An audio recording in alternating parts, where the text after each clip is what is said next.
Hello and welcome back to another episode of the Chronic Fatigue and Burnout Recovery Podcast. In the podcast today, I wanted to talk about a research paper, or basically discuss some recent research. And when I say recent, we're talking March 2025 research that has been done on neurochemical imbalances and long COVID and ME/CFS. As we know, ME/CFS and other complex chronic illnesses are historically under-researched. And so it is always great when we start to see specific research papers being published, which maybe help to give a little bit more clarity on what could be going on in your body in relation to some of the symptoms that you're experiencing, and also just help to get a little bit more credibility, get a little bit more validity in terms of an understanding of this illness so that we can get more support from medical professionals. So this particular research paper was funded by ME Research UK, and they basically used MRI technology to explore the role of neurochemicals in the brain in people who were experiencing long COVID and ME/CFS. So what I'd like to do in today's episode is explain the findings. Obviously, if you have low energy, if you have brain fog, sometimes it's all very well and helpful to know that these research papers are out there, but it can be a whole other thing to read them for yourself, digest them, process them, and really understand what they mean for you personally. So not only do I want to explain what research was conducted and what they found, but then also extrapolate from that and then discuss what I see from this research and how I think it could or could not be helpful for particular individuals on the ground level managing their unique physiology and their unique cases. So I'll talk a little bit about the research, and then I'll also just go into a further discussion about what I think is valuable or not valuable in terms of what has been uncovered. So first of all, just summarizing the research, what did they do? Well, the study took 17 people with long COVID and 17 people with ME/CFS, and also they took a group of people which they refer to as the healthy controls. And they used something called magnetic resonance spectroscopy, or MRS technology, which is basically just a specialized type of MRI scanning. And they use this to measure levels of brain neurotransmitters in a specific region of the brain known as the posterior cingulate cortex. Now, the posterior cingulate cortex is a specific region of the brain that is involved in cognitive processes. It has a very high metabolic rate when compared to other regions of the brain, which means that it very likely also has a high energy demand. And so this particular research looked at specific neurotransmitters in this region of the brain that has a very high energy demand and is involved in cognitive processes. And it looked at glutamate, which is probably going to be the main focus of the podcast today, spoiler alert, something called N-acetyl aspartate, or NAA, glutamine, creatine, phosphocreatine, phosphorylcholine, glycerophosphorylcholine, and inositol. So some of these words might be big and they might not mean anything to you at this point in time, but for now, don't worry too much about grasping everything. This is just basically a summary of what they did. Then what they did is they also assessed symptom severity of the individual participants using a questionnaire. And they also assessed quality of life and functional capacity of participants using a survey. And from this information, they extracted further insight into pain of the individuals, physical function of the individuals, how long they had been ill for, the fatigue they experienced, and unrefreshing sleep. So that was basically the study. They took 17 people with ME/CFS, 17 people with long COVID, a comparable healthy cohort group. They used this MRI technology to assess these specific neurotransmitters in a specific region of the brain, known as the posterior cingulate cortex. And then they also compared those findings to the survey and questionnaire data that they had on pain, physical function, duration of the illness, fatigue, and unrefreshing sleep. So after all of that, what did they find? Well, the study found that glutamate levels were significantly higher in patients with long COVID and ME/CFS when compared to the healthy controls. Additionally, they also noted for glutamate specifically, there was no difference between the levels in the long COVID group and the ME/CFS group. And in long COVID specifically, the NAA or the N-acetyl aspartate levels were significantly higher in that group, not necessarily in the ME/CFS group. So it's really important here to kind of bring this back to what it might mean is that glutamate and NAA have important roles in memory, important roles in cognition, things such as attention, learning new information, and decision-making, as well as mood regulation. Additionally, levels of these neurochemicals were associated with self-reported severity of symptoms. So coming back to the survey and questionnaire data that they gathered on physical function, unrefreshing sleep, pain, duration of illness, and cognitive impairment, there was a correlation between the levels of these neurochemicals and those markers of health and quality of life. There were no other neurochemicals which showed significant differences between the long COVID, ME/CFS, and healthy controls. However, there were some interesting correlations between symptom severity and neurochemicals in the ME/CFS group. And I'll talk about those in a little bit more detail in a moment. One of the interesting things about the study was that although long COVID and ME/CFS may be considered different conditions, research suggests that 13% to 58% of long COVID patients meet the ME/CFS criteria and exhibit similar symptoms. So the study concluded that there may be overlapping pathology in these two conditions and that the imbalanced neurochemicals may contribute to the complex symptoms experienced by individuals with these conditions. So very basically put, that there's some overlap in how symptoms present in terms of the pathological mechanisms of symptom presentation. There's an overlap between the ME/CFS group and the long COVID group, and that specifically neurochemicals in the brain could explain some of the symptoms that people are experiencing, although there can be many different variables which contribute to symptoms. So what I'd like to do now is just to talk about some of the findings in a bit more detail. Specifically, one of the main focuses of the study was this elevated glutamate. So glutamate is an excitatory neurotransmitter in the central nervous system, which supports neuroplasticity, it supports cognition, it supports learning, and it also supports mood. So that sounds great, but it doesn't necessarily mean because they found more in the long COVID and ME/CFS group, more isn't better. So if we have insufficient glutamate or if we have excessive amounts of glutamate, then glutamate can become excitotoxic. So it can have an excitotoxicity role, which means it can be overstimulating for the body.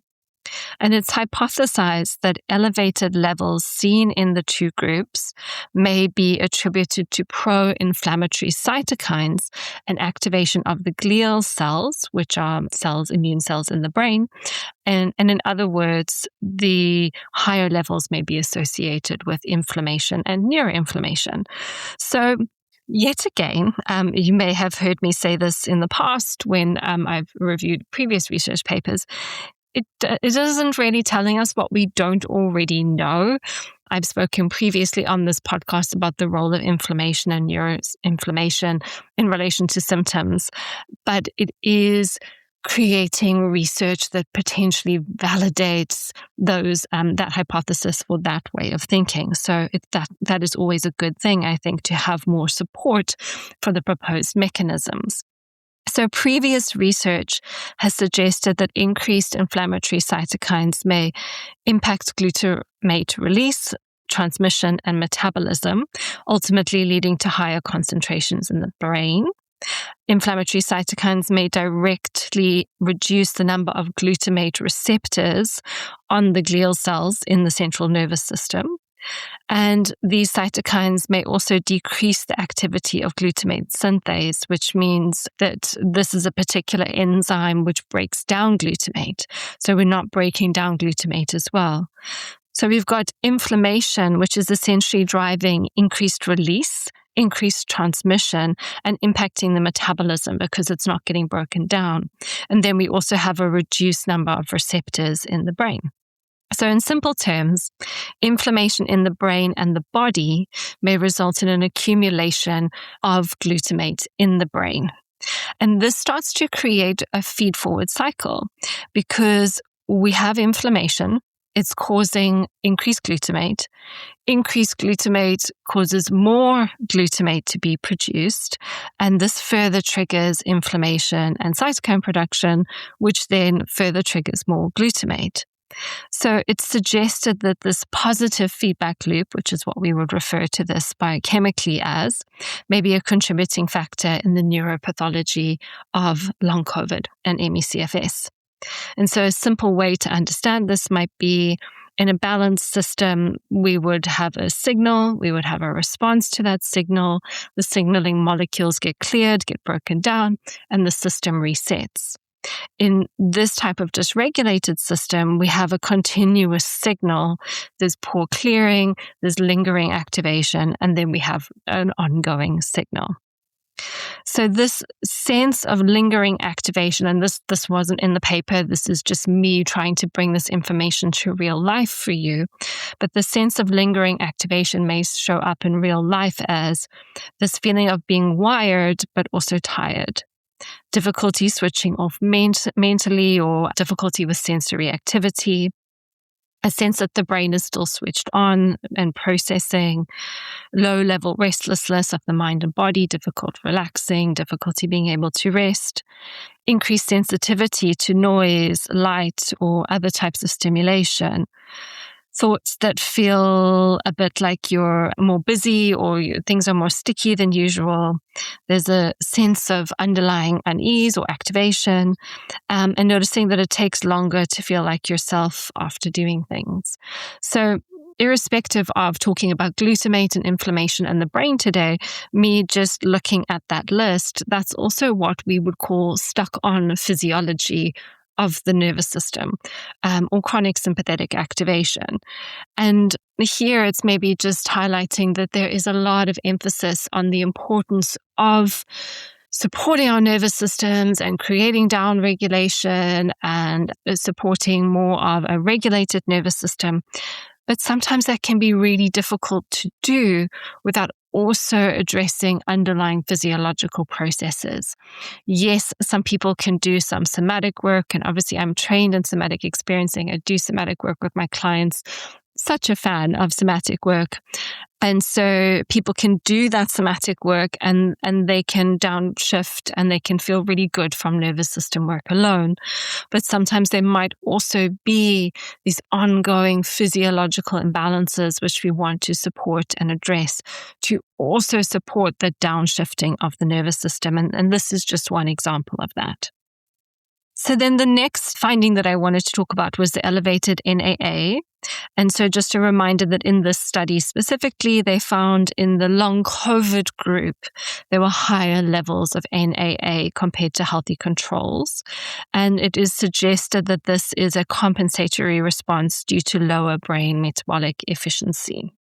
So basically the brain it hasn't got enough energy, it hasn't got what it needs. And so as a compensation for that, it's producing more NAA. So the NAA elevation is more so a symptom of the imbalance versus a direct imbalance, which correlates with symptoms itself. Then in the ME/CFS group, but not in the long COVID group, there were some other neurochemicals, not the glutamate and not the NAA, that were correlated with symptom severity. So we have to just frame here that correlation is not causation. What they basically did in this research is they measured levels of these neurochemicals. They measured symptom severity. And then they said, oh, look, the people who have more of these symptoms also had more of this neurochemical. It's not saying that one is causing the other, but it's just saying, oh, look, there's a correlation between the two.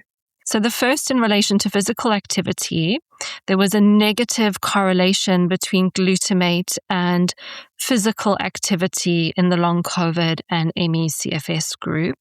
In other words, the higher the levels of glutamate, the lower the levels of physical activity of the individuals. And just worth mentioning here is that similar findings have also been demonstrated in fibromyalgia patients. So more glutamate, less physical activity. In the ME/CFS group, there was a positive association between glutamine, creatine, and phosphocreatine and physical activity levels. So in this case, when there were higher levels of these neurochemicals, there were higher levels of physical activity. When there were lower levels of these neurochemicals, there were lower levels of physical activity. And this makes sense in some respects. Creatine and phosphocreatine are really important for energy. And so if these neurochemicals are higher, there might be more energy and therefore more capacity for physical activity. So the next finding was in relation to cognitive impairment.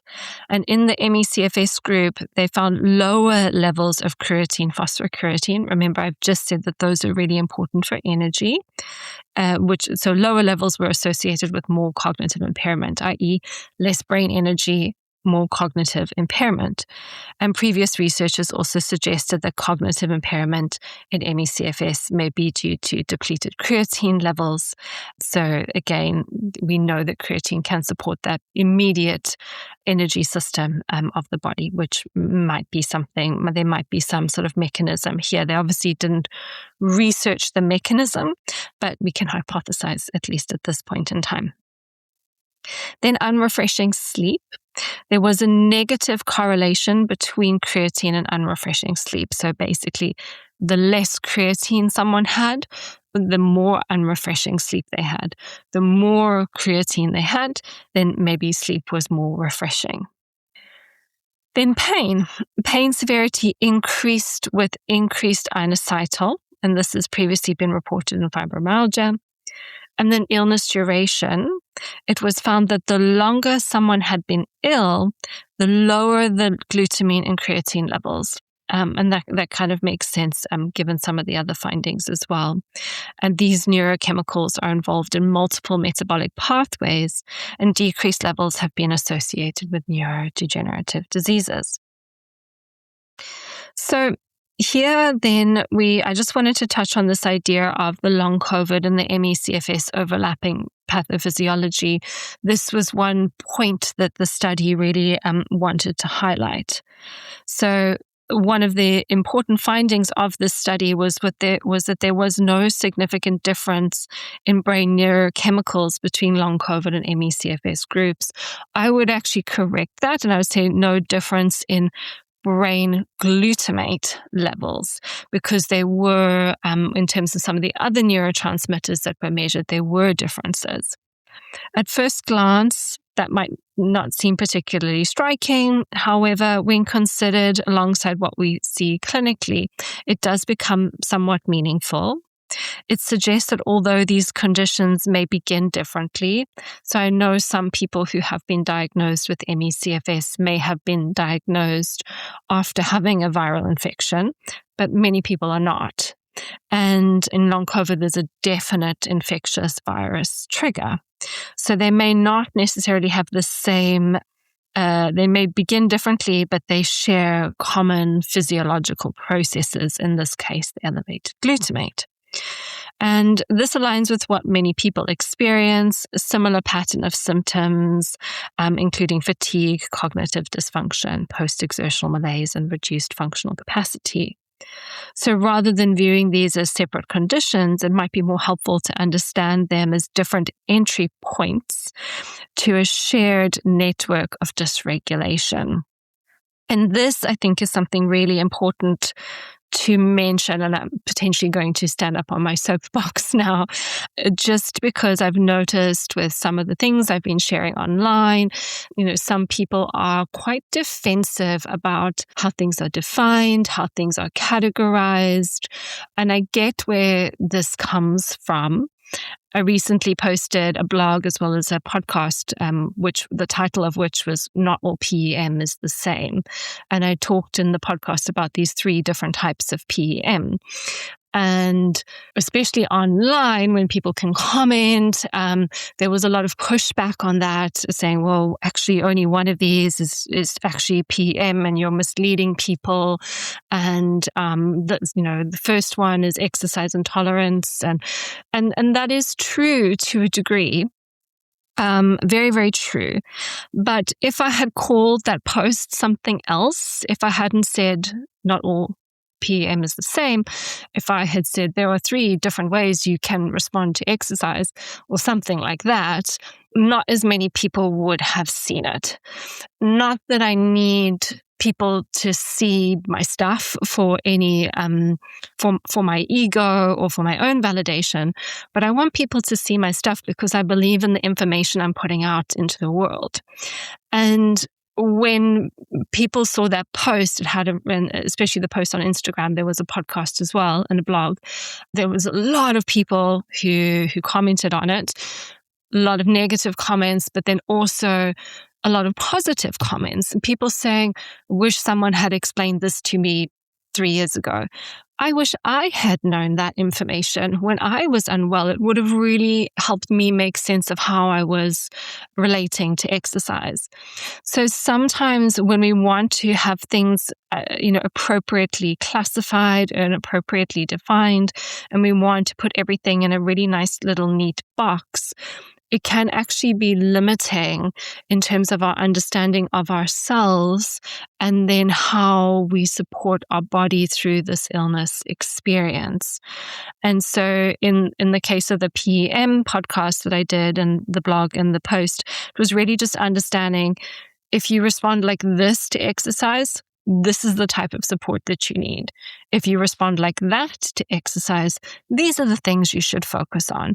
And if you respond the third way, which is the true PEM way, these are the other considerations. And maybe you've got all 3 and you need a little bit of support for each of them. My perspective is that sharing that information is helpful because people can recognize their experiences and then they can choose the support that they need. But without any conversation around, actually, there's the traditional PM and then there's these other ways you can also react to exercise, and how do we support those? We're not giving people all the information. We're not giving people all the understanding that they need in order to support themselves.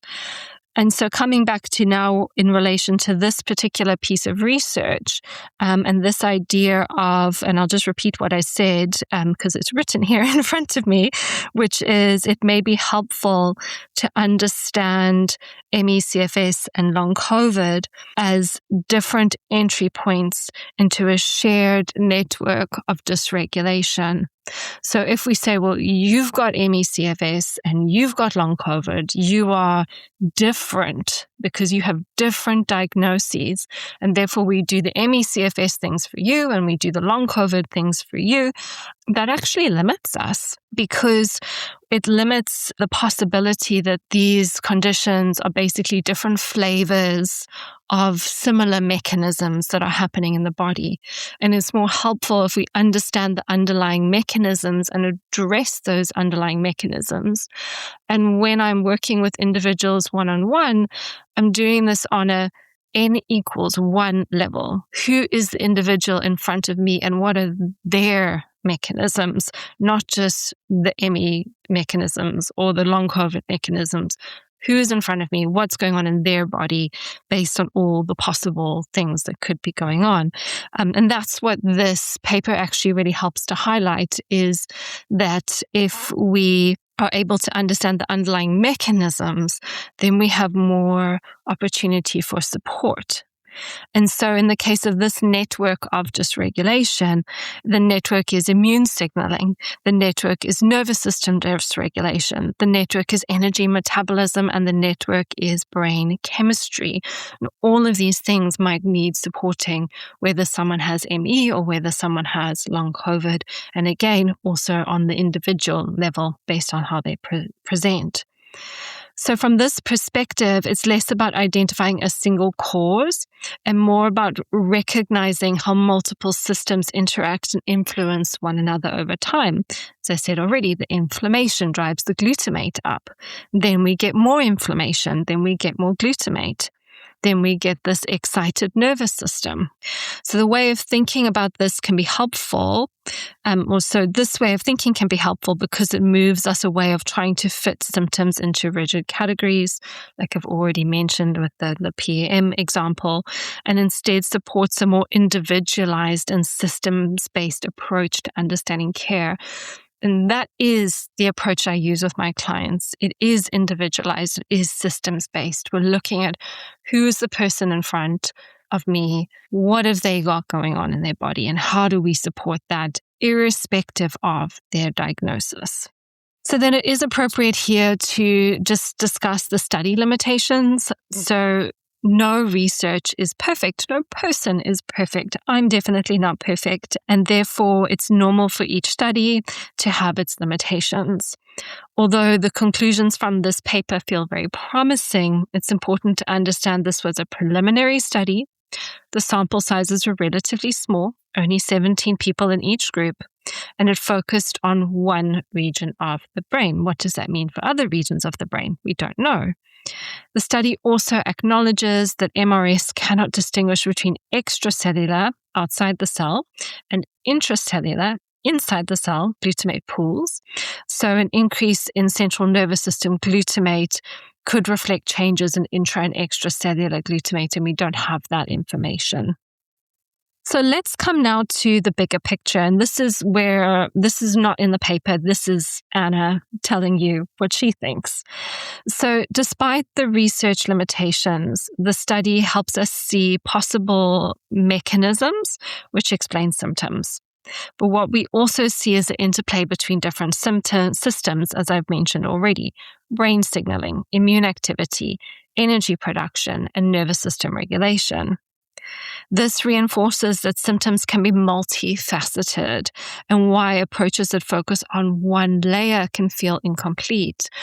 And this is typically what I see if I speak from experience of people coming to work with me. They're doing stuff. Nobody just arrives on my doorstep and not already proactive about their health. Everybody I work with is already being proactive about their health, which is why they come to me to be further proactive. But there's maybe a layer of work done here and a layer of work done there, but really understanding the layers which are relevant to your case and how they integrate together and doing them so that everything is working as a whole is where the magic is when it comes to recovery. But from this paper, we could also think about this idea of the elevated glutamate levels and what that could potentially mean for possible support, because this was something that was found in the ME/CFS and the long COVID group, and it correlated negatively with physical activity. More glutamate, less physical activity. And what I know from working with so many people who are impacted by these conditions, everybody wants to be doing more. So if we can get the glutamate down, does that mean we can get the physical activity levels up? This hasn't been studied in research. It's a hypothesis, but let's work on how we could support that, getting the glutamate levels down. So in the context of glutamate signaling, some individuals have found medication called memantine to be supportive. And if I sound a little bit awkward when I pronounce these medication names, it's because I don't prescribe medications, so I'm not used to using these words a lot. But memantine works by modulating activity of the NMDA receptors, which are involved in how glutamate signals in the brain. And in certain contexts, this may help to reduce excessive or prolonged activation. There is emerging interest in whether this type of mechanism could be relevant in conditions like ME/CFS and long COVID. However, research in this area is still limited, as you can imagine, and responses may vary significantly between individuals. But if this is something you're exploring, it's important to be done in collaboration with a qualified prescribing practitioner. That would be your doctor or some neurologist who can assess whether it's appropriate for your specific situation. But in some cases, taking a medication which could reduce these glutamate levels, and if that improves quality of life, it may definitely be worth exploring, especially if you resonate with the symptoms of excessive glutamate. The other thing to consider is diet. You may have come across the idea that a low glutamate diet, particularly in discussions around neurological sensitivity, may be beneficial. I do have one client that I work with who has to keep the glutamate in her diet low. If she doesn't, she feels it.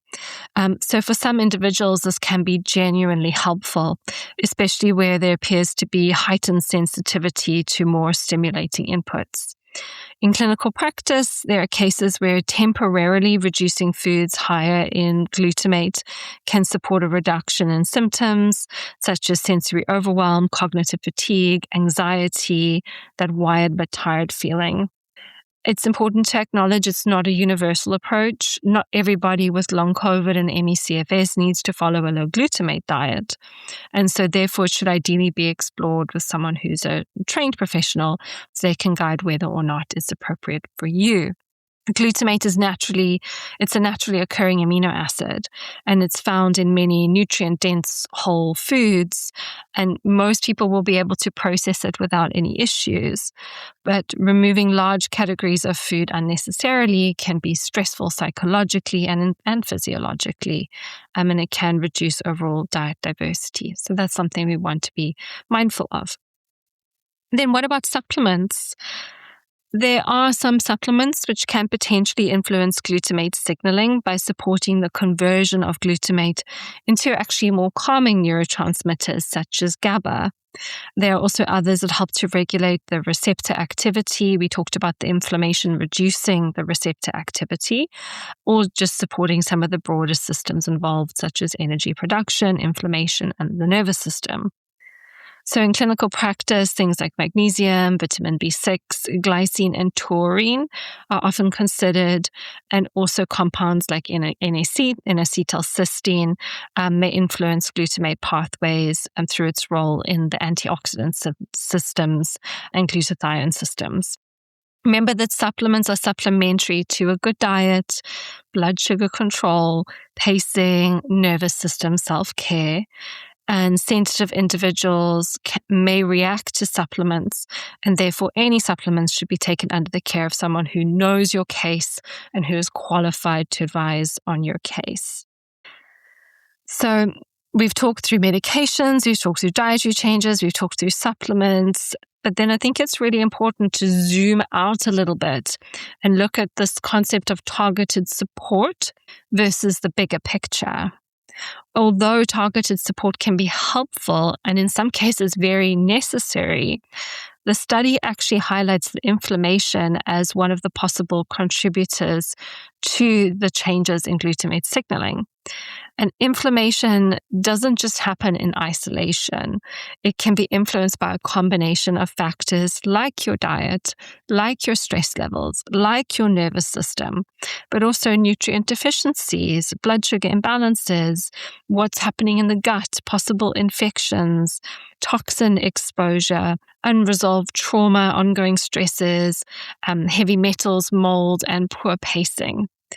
So this kind of brings us back to this idea of when we start to view inflammation through this lens, it's this sort of multiple contributing factors which drive inflammation in the body, then we actually see a lot more opportunities to restore balance in the body. And when we reduce inflammation by addressing the gut, addressing the diet, pacing, nervous system, sleep, blood sugar regulation, all the things I talk about all the time on the podcast, then we can see improved neurochemistry potentially. And this is why this targeted approach in isolation, which is what a lot of people try and do when they're trying to work out how they can help themselves, it can potentially be helpful, but it's usually more helpful to zoom out, look at the bigger picture, start supporting those upstream factors, and work on the body as a whole. And over time, as we work on the body as a whole, we see this downstream impact on inflammation. And then in the case of this particular discussion today, hopefully brain chemistry as well. So my final thoughts on the research. It's a valuable piece of research, and it adds to a growing body of evidence suggesting that there are measurable physiological changes underlying symptoms in long COVID and NECFS. At the same time, it's still early. The study is small. It's focused on one area of the brain. It doesn't give us complete answers, but rather many directions for further exploration. And I'm sure that those will come with time. Unfortunately, usually research is behind what we're seeing in clinical practice. Perhaps most importantly, it's highlighting the complexity of these conditions, that what we're seeing is not one isolated issue, but an interconnected system that needs to be understood as a whole. And that is what I strive to do with my clients. So I hope you have enjoyed listening to this today, understanding a little bit more about the research, understanding a little bit more about how we could support excess glutamate practically, and then also again and again and again, coming back to this idea of the big picture and how we support the body as a whole. And so if you are looking for support for your body as a whole, there are various options available. Feel free to check out my website for ways that we can work together. And I will see you in the next episode.